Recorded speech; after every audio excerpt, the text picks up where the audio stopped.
Well, I still find it funny that when they told me I was going to be awake for brain surgery, that they didn't really ask. It was just kind of like, this is what needs to happen. Um, and I don't really have like this moment where I was like, oh my gosh, like it was just kind of like, okay, this is what I need to do.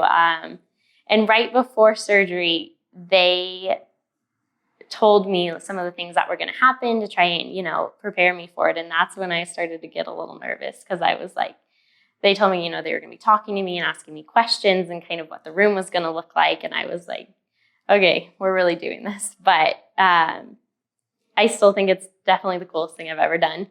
My name is Lisa Gerling, and in July of 2013, I was diagnosed with a grade 1 ganglioglioma. It started off as kind of a weird day. I woke up and my whole right side was numb from my foot to my mouth, and I couldn't speak. My speech was really slurred. I couldn't hold like a glass of water. I had like no feeling on the right side of my body. And it eventually went away within maybe an hour. And I went to work that day, just kind of thinking that was strange, like not sure what that was. And then when I got off of work, my family decided to take me to the ER just to get things checked out. And so I had a CAT scan, and they came back. I was there for a while. They came back a few hours later and finally told me that they'd found a mass, and because of its size and its location, like they didn't necessarily know what the next steps were going to be. So they set me up with a neurosurgeon, and I got admitted to the ICU that night because of the size.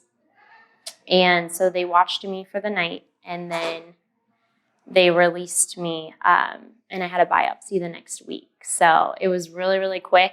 There wasn't a lot of time to like sit and process things. It was just kind of like, we need to take care of this now kind of situation. But looking back, I had been sick for quite a while, and things had just come on so gradually, I hadn't really realized it.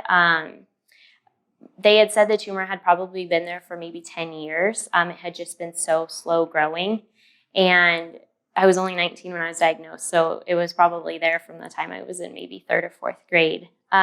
So in high school, I went to the doctor multiple times for just feeling tired and just kind of not myself. And they, they did blood tests, but they never really found anything. And then as I went into college, my family actually moved to Chicago. And so I was at K-State, 10 hours away from them. And that's when my symptoms really started to pick up.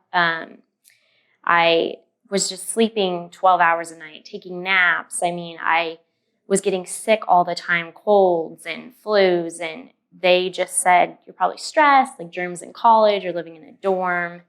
And so we never kind of got to the bottom of it until that day. But yeah, looking back, I had been sick and I just hadn't put it all together.